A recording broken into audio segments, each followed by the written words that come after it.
وەکو وڵاتەیەکی کوردستان مافی ئافرەت بە شێوەیەکی گشتی پارێزراوە.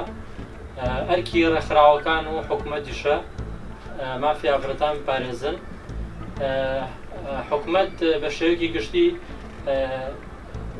پەیوەنددارە چەک و مۆبایل و ئەنتەرنێت هۆکارێکە لە هۆکارەکانی توندوتیژی دژی ئافرەتان. ئەمە یەک قسە بکەم بەرامبەر ئەو پیاوانەی کە توندوتیژیەکەن بەرامبەر ئافرەتان.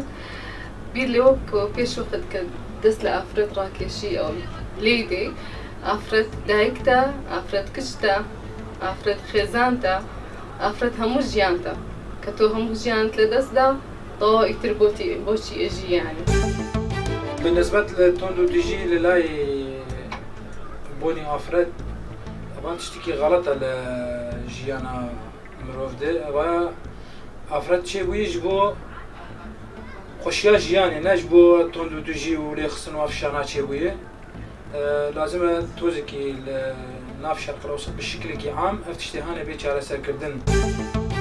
بالنسبة بو تندوتيجي بو افراتي المنطقة ما أفتشتها قالك كيما بنابري أفراد نو بتندوتيجي هبيت وبالمقابل يعني أفراد جي تبرز واحترامي